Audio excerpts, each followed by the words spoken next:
जी हाँ, ये बात तो आप सभी को पता होगी कि आज 1 फरवरी को हमारे भारत का बजट आ चुका है। और ऐसे में दोस्तों इस बजट में क्या कुछ हाइलाइट्स रहे, इस बजट के क्या खास पॉइंट्स हैं। वित्त मंत्री निर्मला सीतारमण जी की तरफ से बजट की घोषणा की गई है और भारत के प्रधानमंत्री नरेंद्र मोदी के नेतृत्व में आखिरकार आज बजट अनाउंस हो चुका है। यानी कि साल 2021 की पूरी प्लानिंग क्या है सरकार की अगले साल फरवरी 2022 तक के लिए। भारत के किन क्षेत्रों में क्या विकास की प्लानिंग है, क्या चीजें सस्ती हुई है, क्या चीजें महंगी हुई है, इनकम टैक्स वगैरह को लेकर क्या अपडेट आया, कोरोना की वैक्सीन वगैरह पर क्या बजट पर खर्चा निकाला गया। बजट के हाइलाइट्स में कुछ बड़ी खबर मैं आपको फटाफट से बता देता हूं। एक तो बड़ी खबर देख पा रहे होंगे दोस्तों कि बजट 2021 के चलते मोबाइल, चार्जर, इलेक्ट्रॉनिक सामान महंगे होंगे। इसके अलावा सोना, चांदी, लोहा, स्टील ये सस्ते होंगे। अब इसकी पूरी लिस्ट तो मैं आपको अलग से बताऊंगा। फिलहाल और एक हेडलाइंस न्यूज अपडेट देखिए दोस्तों। यूनियन बजट 2021 में स्वास्थ्य के क्षेत्र में बड़ी घोषणाएं हुई हैं। कोविड-19 की वैक्सीन के लिए 35,000 करोड़ रुपए के बजट का ऐलान किया गया। पूरी जानकारी डिटेल में अलग से जानेंगे। और एक खबर देखिए, स्वास्थ्य बजट में 137% की बढ़ोतरी हुई है इस बार। आम आदमी की सेहत पर खास ध्यान रखा गया है। मेडिकल हेल्थ के क्षेत्र में, हॉस्पिटलाइजेशन के क्षेत्र में भी बजट पर बड़ा अनाउंसमेंट है।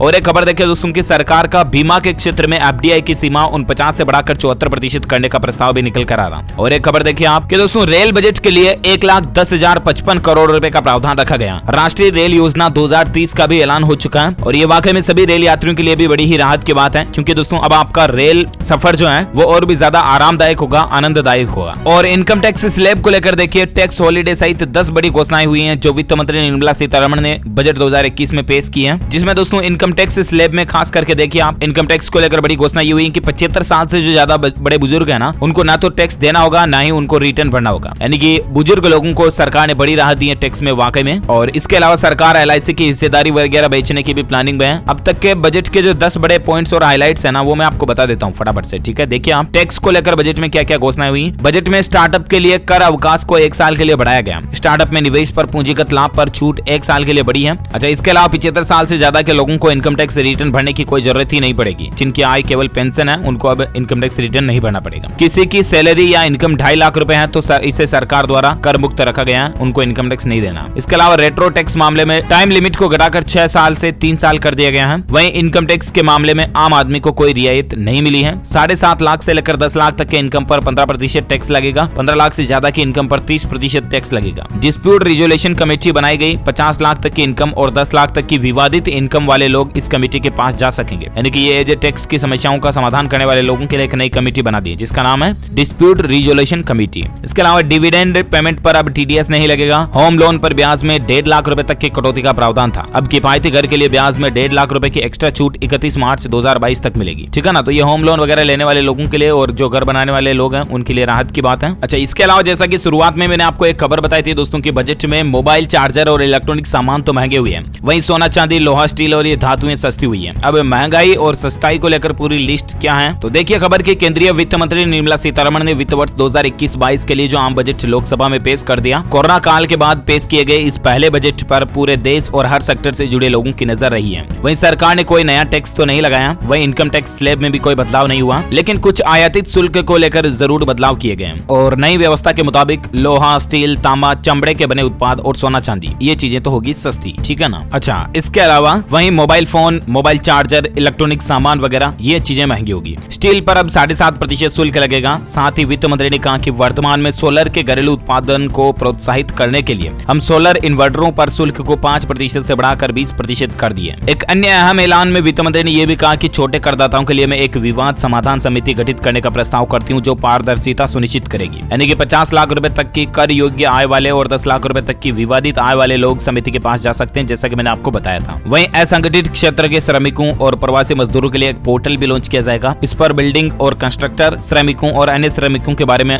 जरूरी जानकारी इकट्ठी की जाएगी। और बाकी 75 साल से ज्यादा उम्र के जो लोग हैं जिनकी इनकम पेंशन है तो उनको टैक्स रिटर्न नहीं भरना और ना ही उनका आईटीआर वगैरह जमा करना, समझ रहे हो ना। तो ये कुछ बजट को लेकर अहम इंपोर्टेंट अपडेट और बदलाव रहे, उम्मीद आपको जानने मिला होगा। वैसे बजट अभी और भी पूरा अनाउंसमेंट नहीं हुआ, कुछ हाइलाइट्स अभी भी बाकी। मैं complete list to the point wise अलग से एक छोटा सा सेपरेट वीडियो बना करके बता दूंगा, उसको डीएलएस न्यूज के ऊपर चेक कर लीजिएगा। फिलहाल इस वीडियो को लाइक करना, आप शेयर भी करना और आप मुझे नीचे कमेंट करके बताना दोस्तों की आप कौन से राज्य में रहते हैं, ताकि मैं आपके राज्य के समाचार भी आपके मोबाइल तक पहुंचा पाऊंगा। इस वीडियो को लाइक शेयर कीजिए और डीएलएस न्यूज चैनल को सब्सक्राइब करके बेल आइकन जरूर दबा दीजिएगा ताकि आप कोई भी काम की खबर मिस नहीं कर पाएंगे। मिलते हैं अगले नेक्स्ट वीडियो में, तब तक के लिए thank you, take care, good bye, जय हिंद, जय भारत, वंदे मातरम।